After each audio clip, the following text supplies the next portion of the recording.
So welcome to 12th episode of the Scientist Podcast, and of course, I'm joined by Mrityunjay, and today we have a special guest, Chetna Singh Kaith. Uh, those who don't know, she has done her bachelor's and master's from University of Delhi, India, around 2014, and same class as me. And also, she is an author, educator, environmentalist, and also my friend. One of the qualities. So, so first of all, thank you, Chetna, for joining us and having have some discussion about some of the books you wrote and also what do you do. So, thank you so much. Please tell me about yourself and your journey. Yeah, thank you. My pleasure to be here. Thank you for having me at your podcast. And I had a very interesting journey, if I say career-wise, because the environment as a child, I was always interested in nature. There was that curiosity factor that what's happening in the environment, what are these monkeys doing in the house, or why are there peacocks? And then there's like croaking of the frogs sometimes in the monsoon that you hear, which as we were growing up in the city, I'm from Delhi, so as we were growing up, it went down through the years, and that was also curious. But studying or working in the field of environment did not come so soon. I went in the field of zoology, like Abhilash mentioned, studied zoology, did masters. Then I did a specialization in environmental management. I felt like I had a little connection with wildlife and nature, and I wanted to study more about it. And I got a chance to work with WWF India, where I worked in the field of conservation, and I was very interested in the field of conservation as well. But when I was working there, I realized that conservation doesn't happen in silos. Like you can't work with animals and you can't protect the forest without having people in it, without building that connection with the people. And that's why and I worked in the field of environment education, which is a niche and not a lot of people know about it. It's a field where, and it's people say environment education is just about building awareness. It's like what is environment, what is plants, what is a tiger. That's what you do, but it's more than just building awareness.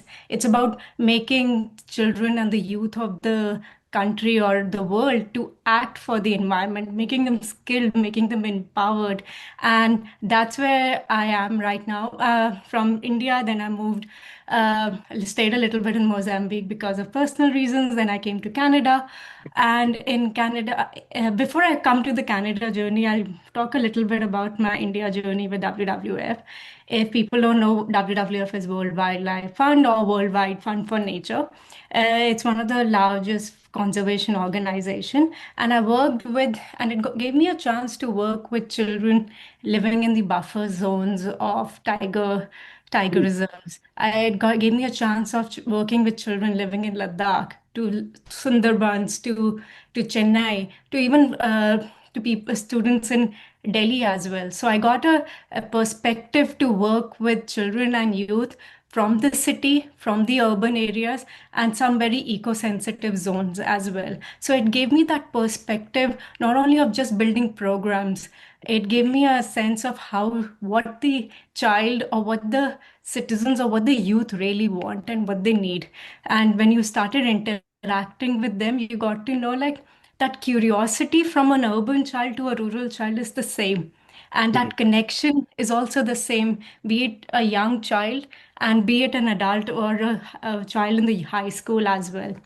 As I moved to Canada, I worked with Environment and Climate Change Canada, which is the federal government, and I worked on a policy with them. They were working on a policy document or a framework, which is called National Framework for Environmental Literacy. It's still in progress. It came out in December 2025. So I was in the phase where I worked in the consultation with youth, worked a lot about what's happening, what do they want, what do they feel like, what's the status of environment education or literacy or awareness in country like Canada, which is developed. So it gave me a very interesting perspective from an India perspective to a Canadian perspective as well. And the interesting part is the youth, the children are the same. The educators are the same. Doesn't matter which part of the world developed, underdeveloped, developing. It doesn't matter the demography or the place, the children, the feelings, the the stress, the challenges they are facing, it's the same, absolutely. And then after working there, I then moved to WWF again. And as they say in WWF, once a panda remains a panda. So I came into WWF Canada, now working in their national program, which is again working with schools and youth, and where we work upon again building skills, empowering them with some actions to do in their school environment with the educators, something very similar that I have been doing. And in between, I got a chance to write a book because I feel storytelling is the way to build curiosity in children at any stage, and especially when you speak to young children who are early learners. Storytelling is the best medium, and I then got a chance to work upon a book for them. And Mangroves has been a special place. I got a chance to see Sundarbans, and that I was curious to learn about when you see those trees there and those spiky roots coming out of the sand or them standing on stilt roots. It's so interesting, and I got and hence I published my this is my officially published my first book, which was called My Whispers of the Bible. I have a copy here. Yeah. Chetna, I think so. What I'm going to like, I'm little interested in first in the environmental management that you were talking about, because I think a lot of people don't know what kind of careers people can have in environmental management, or and around environmental awareness. So would love to know a little about what was environmental management about, and what did you learn, and how are you implementing that in your in your jobs, in real life experiences. Okay, so environment management, what I studied was urban environment management and law. So Mm-hmm. basically, it was like a certificate course, which Okay. if you're from India, it is that given by National Law University, Mm-hmm. a short-term course. And but I wanted to expand my knowledge beyond zoology. In zoology, we study about environment science. Schools also we study about environment science, which is like one little subject. You Mm-hmm. study a little statistics, you learn about a little bit of environment, what is this, but Yeah. we don't go deep. And I was having the interest, I wanted to go a little deep in what it is. Mm-hmm. And I got to know environment has various aspects. It's not just about conservation. Mm-hmm. It's not about just going into the forest and working with animals. Mm-hmm. It's about working with the people. It's also about how you build. It's also about environmental law. Mm-hmm. It's about environment, how the buildings are placed. So, Mm-hmm. urban environment management spoke a lot about the cities. So, Mm-hmm. it spoke about how the cities are built. How do we build when we plan the cities or design the cities? How Mm-hmm. do we keep environment in our mind and perspective when we're doing the policy work or when we're doing the designing work of the cities? Interesting. Where should be the nature spaces? Where should be the parks? Where should there are animals that live in the city, and there's some which live beyond as well. So Yeah. how do we build an environment where both humans and Yeah. animals and the wildlife are surviving together? And I'm assuming there are some animals who actually, are living in the forest, but then they come to the city, and we call it human animal conflict, right? Oh, yes.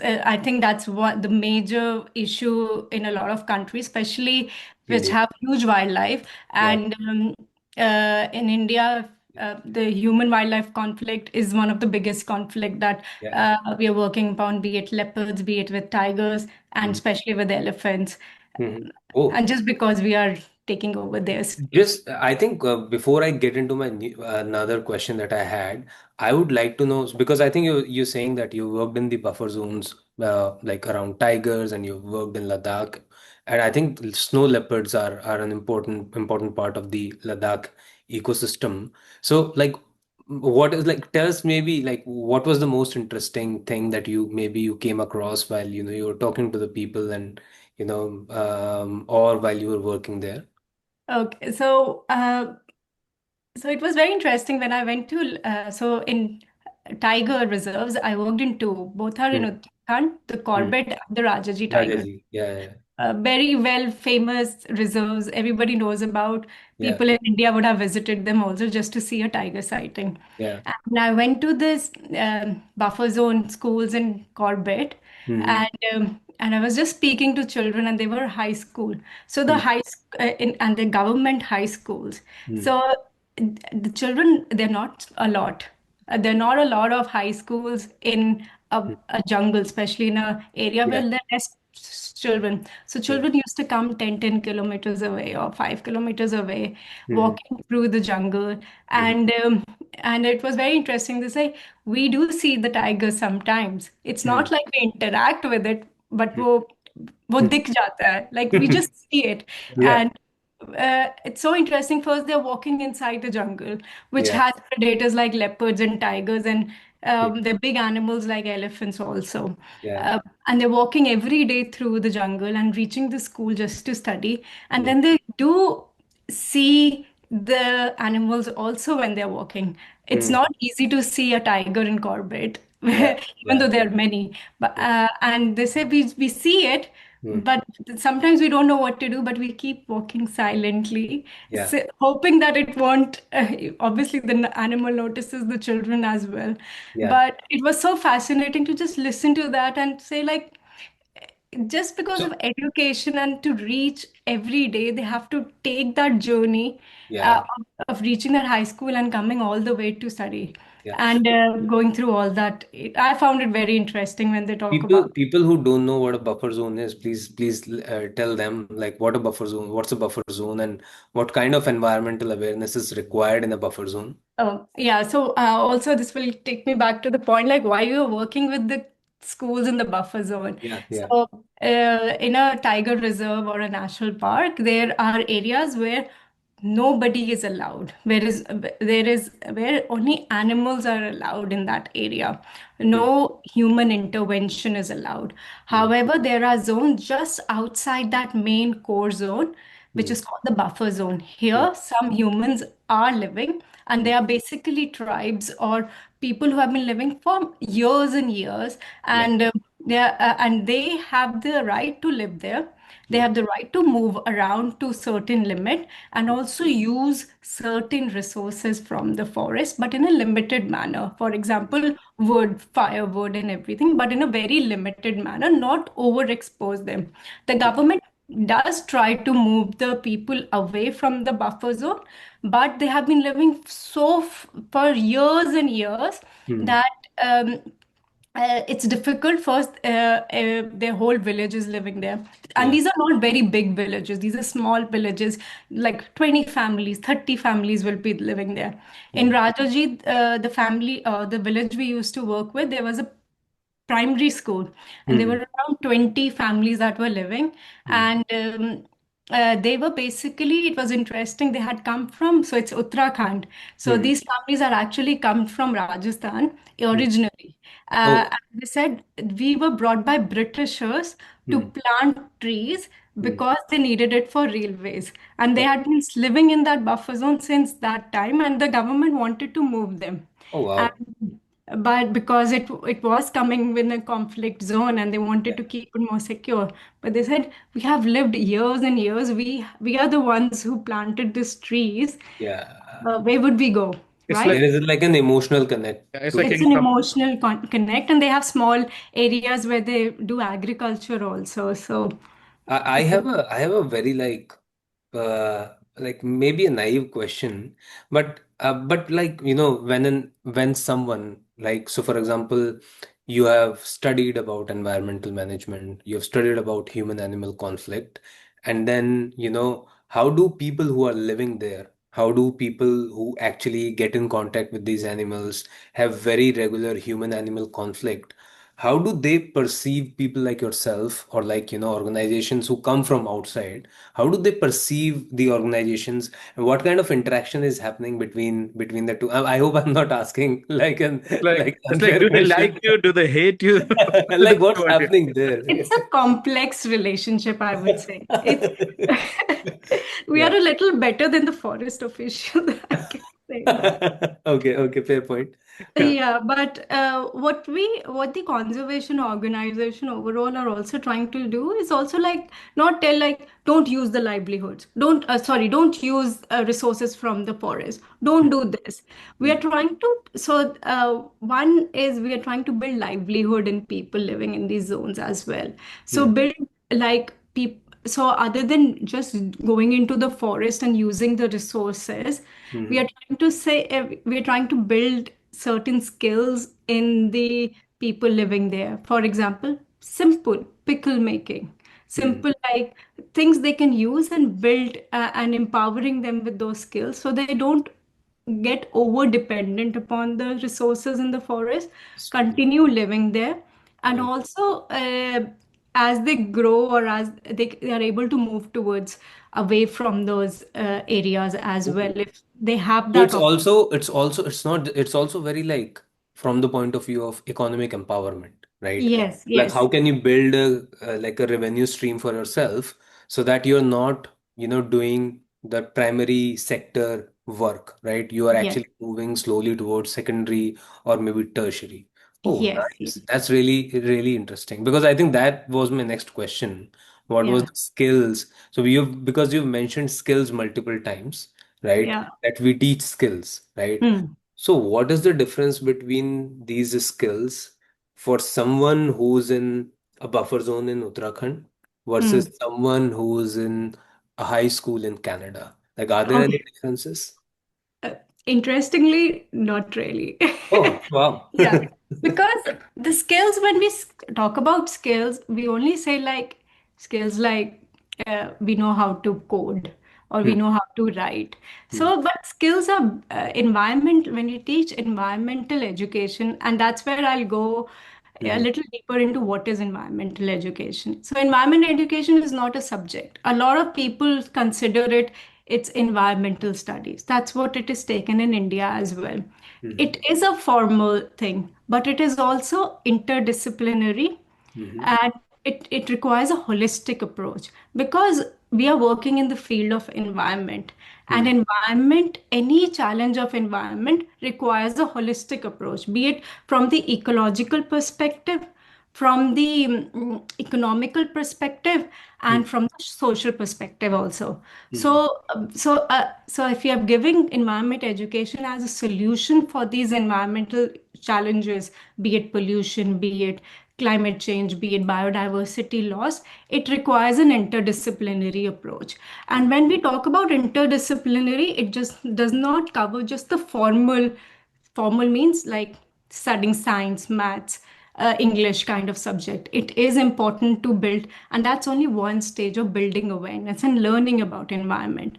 The second stage comes when you go informal, basically, where you go beyond the classrooms, outside the classrooms, and start learning and digging your hands into the mud, go and looking at trees, go and learning about the environment, actually doing certain action in the environment, is when you start going into the beyond the classroom and learning it more holistically.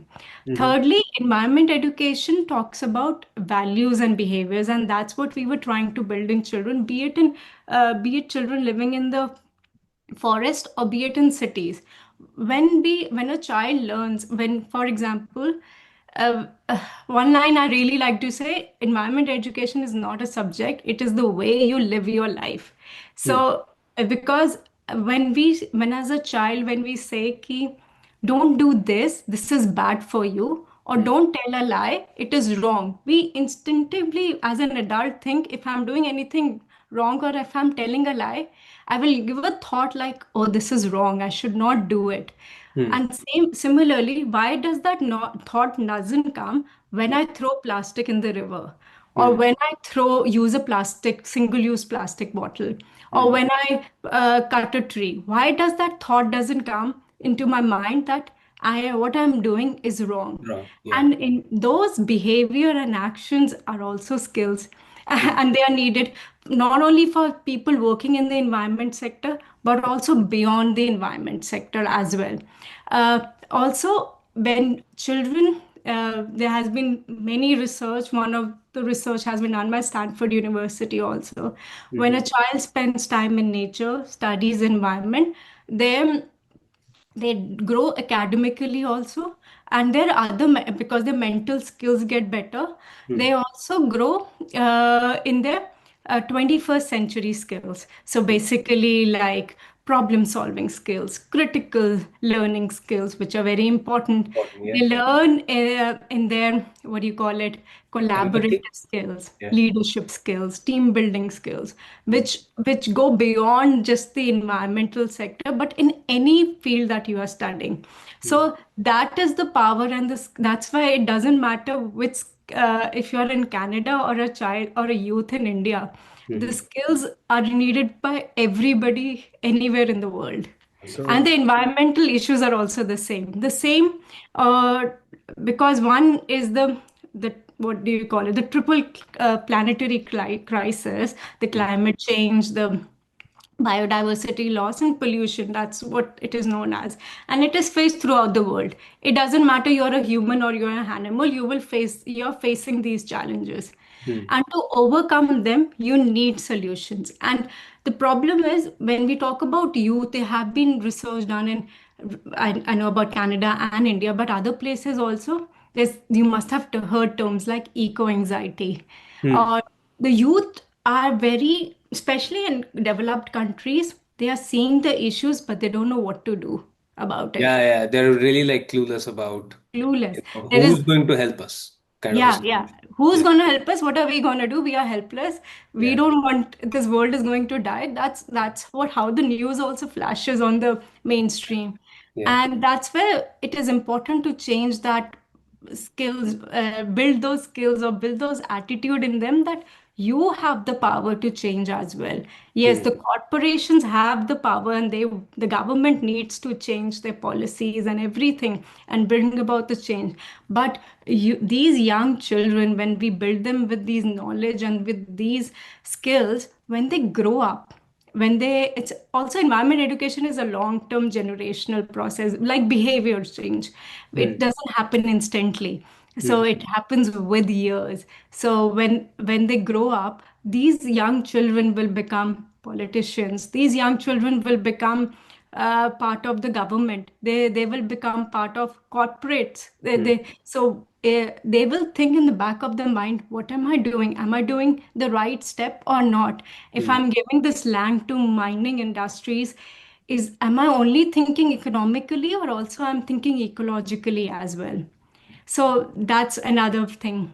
Third, another point is, um, the future is all about green jobs.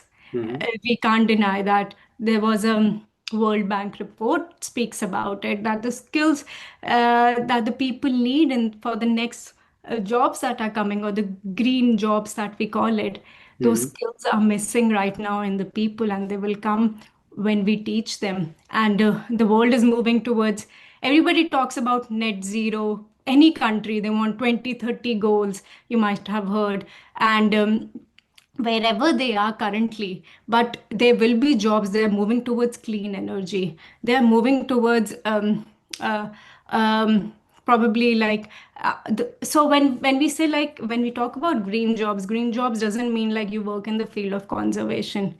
You Mm. can green energy analyst also, you can be a green lawyer as well, you Mm. can be a green architect also. So you can be an eco tourist, or a tourist, work in ecotourism. So every field that is will now have an environment, which is, and Mm. will now in the future will have more environmental effects. In the corporates, everybody has to give, like now, an ESG reporting, for Mm. example. So it's become a part and parcel, and will become more part of the careers and the future as well for children and youth. and Interesting. and because like you have worked with children and youth, obviously, like, and you have almost like 10 years of experience. Uh, Yeah, yes, lots. yeah, yeah. So you are almost an expert. I will say that. Let me say that. And so, and it, Almost. yeah, Almost. almost an experience. And you have moved like from being an educator, still an educator, and you have moved, and now you are an author also. So, Yes. first of all, how did that happen? And those who don't know, the book called as Whispers of the Mangroves, and it is from HarperCollins publication. That is like one of the biggest publishers in the world. Those who don't know, and it is available on Amazon in mere 250 rupees, and it's less than a pizza. So please go and buy it and read it. It's not available in US, so that sucks, but still it's in India. So I will also tell people to buy it and read it. And it is and you have Aradhika as one of your Yes. co-authors, and you have another person who did the painting and all the animation of it, and he's Mm. a filmmaker and he did it, so that's also cool.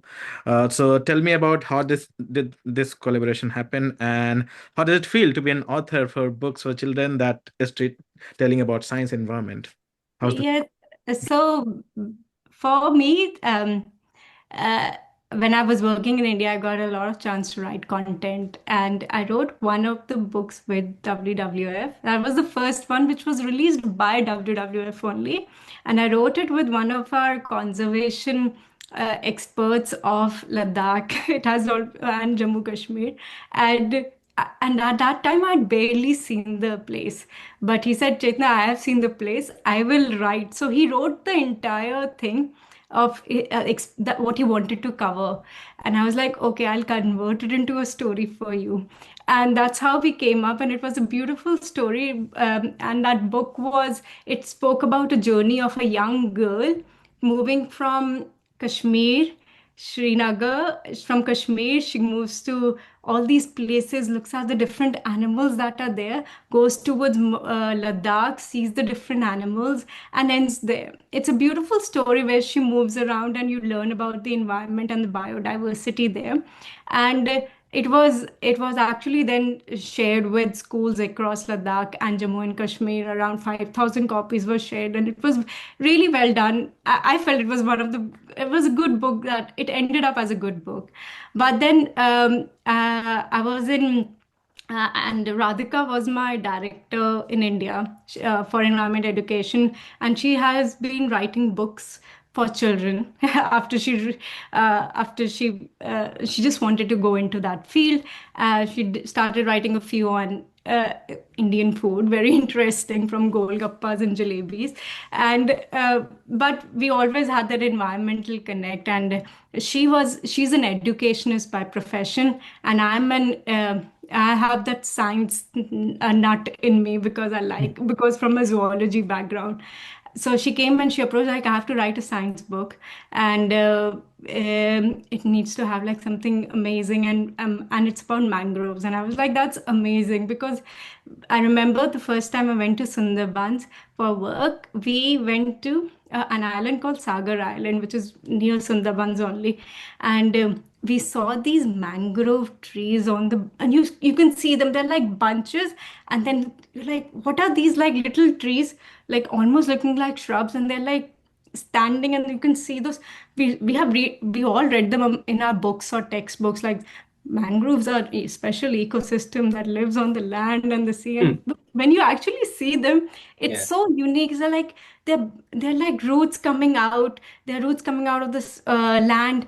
It's just fascinating. They're tiny things, and you're like, what is this? And they live, and they're actually in the water. You don't Yeah. see them on the land. It's just that when the low tide happens, you see them on the land, but they are in the water. There's a tree in the water, and you're like, what is that? So it was really inspiring, and that struck the chord for me. I was by chance in Mozambique, and Mozambique has some beautiful mangroves as well. And so I was like, yes, that's the book I want to do. And I had the time and space. We wrote the plot, and it was really liked by HarperCollins. And so Radhika added her education touch. I added my science touch, and we made this book where we were like, the child has to build that curiosity of going into this amazing ecosystem. Hmm. And it's something like a normal child in the urban area would not even imagine. They're like underrepresented, like environment education in Yeah. mangrove forest. Nobody cares about them. They're like sidelined. So but they're so important. They protect our coasts. They Yeah. store so much of carbon. Yeah. They have like nurseries. That's what they use. They have like tiny fishes and everything living underneath its roots. Who could have imagined the shelter like? And then there's this amazing biodiversity that you see Yeah. from fishing cat to things you don't even imagine you have ever noticed. And living Tigers in in such a Sundarban. zone which is like so high in salt. How is a plant surviving in a zone which is so rich in salt? How is it even breathing? Yeah. So that's how the book came about, and we wrote it. And Pari was the illustrator that we chose, and she did some amazing illustrations around it. And the journey of the book basically takes you with the animals to different mangroves and different animals found in different mangroves across the world. So you see the sloth, you see the alligators, you see even the like a sea cow because it's in the seagrass ecosystem. So telling the interconnectedness between seagrasses and mangroves as well. So touching upon those points, and that's how the book came about. Nice. Hmm. And do you like what is your favorite part of the book? Oh, the I think the chapter about I have a fascination for tigers, and I was like, the first thing that I'll write about is the tigers. I want to write about it because that is so interesting. Tigers can swim, but these can swim for such long Yeah, yeah, distances. yeah. Crazy it is. Let me write about them. But then when you start reading and you're like, when you start actually researching about different ones, and I'm like, oh, this mud skipper, the fish lives outside the almost on the land, and it's like that's such a funny looking creature. I have to cover that. I started loving the mud skipper more than the tiger then. Hmm. So I think the book is very interesting. People have not don't know about these animals as well. There's something unique to learn about. It's not I know it's a children's book. It's a picture book. That's why it has beautiful imagery. As you open to the pages, you go through it. But it has that touch of like, wow, that's I didn't know there was something called as sea cows. I didn't know there was a monkey with a weird nose and a belly that jumps in the water. So things like that. But one of the spoke about interesting, but I'll talk about challenging Hmm. because a lot of people feel बच्चों के लिए तो book लिखनी है मतलब you have to write a book for the children. How difficult would that be? You Yeah. know, it's more Very. about pictures. It's easy. Like everybody can write like Yeah. 500 words. Hmm. But the point is not about writing. The point is all about writing for a child. It's Yeah. easy to write for an adult because you can explain the same thing in 10 lines. But now for a child, I have to explain an animal in one line and 20 words. Yeah. That becomes challenging. And make it attractive enough for a kid. Yes. For Because, like, so I also work with a lot of, high school students, and I know one thing that kids don't care, right? Who you are, what credentials you have, they don't care. If you are engaging them, if they are motivated, if they're happy, then they're there with you, yeah, right? Otherwise, they don't care. that's Yeah. true. So it is challenging engaging the kids. Yeah. Yeah, Yeah. yeah, yeah. Same with That's me. why Same with me. that's why I find it. As a kid, someone has to engage me because this conversation is also very engaging. So, so that's very fantastic. Also, one of the things that uh, so now you have become an author and you have been in science before. So, how important do you think, like how why it is so important to instill the science and scientific knowledge into children, but not just science. Okay, you have to become a physicist or you have to become zoologist, something, but look around you, look around the environment, become a scientist in a general sense, so that you Hmm. have curiosity of a scientist rather than a bookish scientist like me. Okay, so how not to be like that? So how do you think it's important?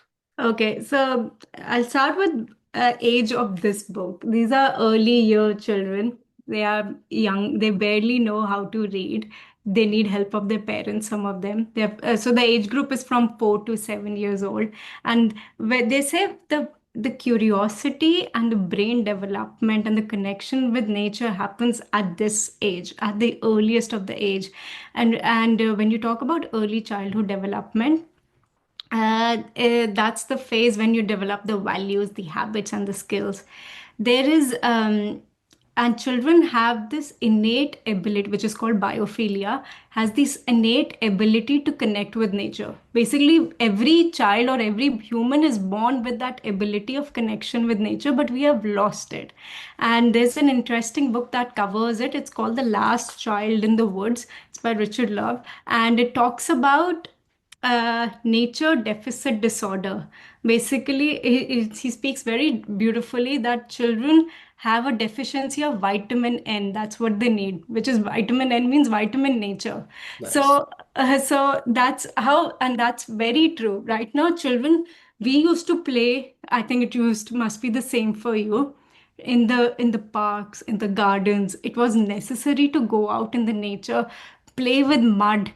There was a different feel that we had while Yeah. learning about it. Now children don't go because then there is like games on the laptops, there's computers, there's PS4s, there's something way more interesting for them. Yeah. And in the book, it mentions, which is very true, and I've seen it and I've heard it in some way or the form. So this writer asks the child, let's go in the forest. And the child says, will there be plugs in the forest so that I Hmm. can charge my whatever the gaming console?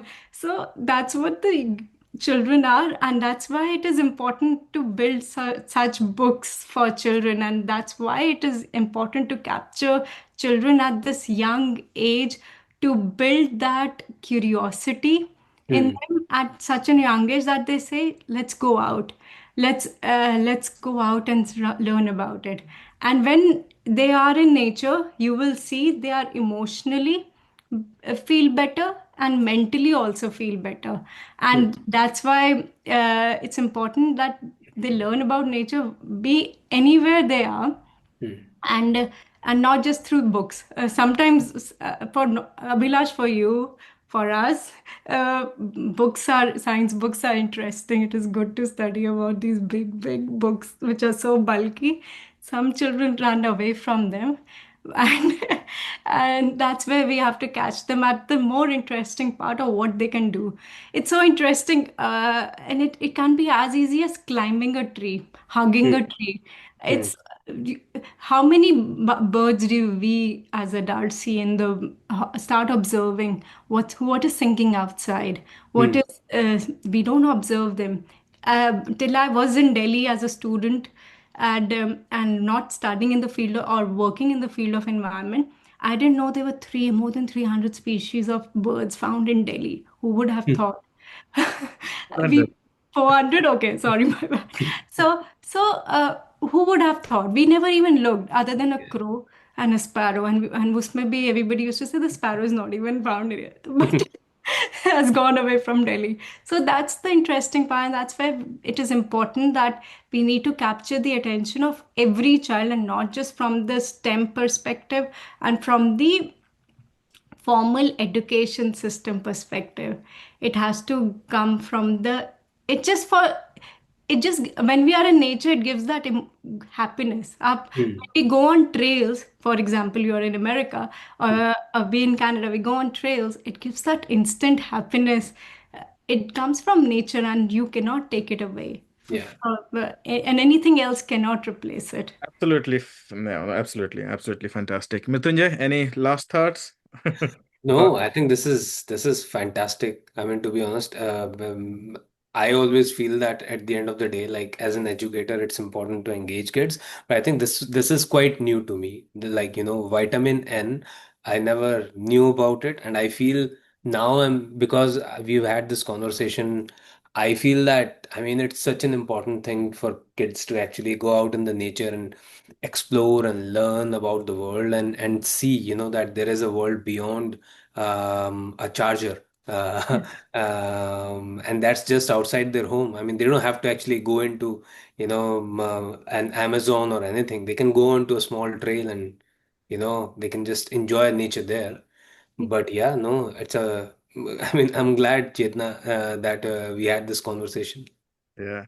So we are reaching almost end to end of our podcast, and what we Mhm. do in every conversation, we ask our guests to say something in their native language, like original gaon wala language.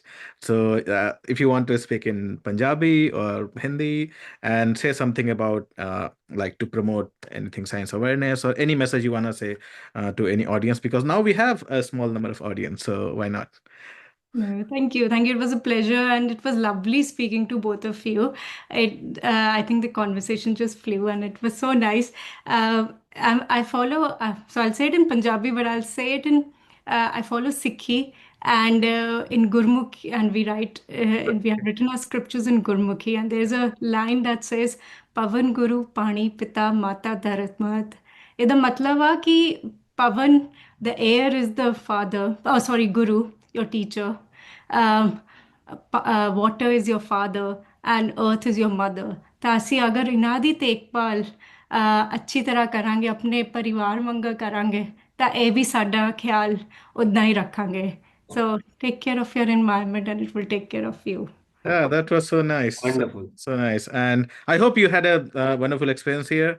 And we will share all of your book links and your LinkedIn and profiles in our YouTube description, so people can go and check them out. And of course, our details will be there as always. Please follow Mrityunjay, myself, and Chetna on social media. We'll have all the platforms. And if you would have liked our conversation, you should also if you can share on your WhatsApp and with your friends and family. So please like and subscribe, and I'll see you in the next episode. Bye. Thank you. Bye. Thank you. Thank you.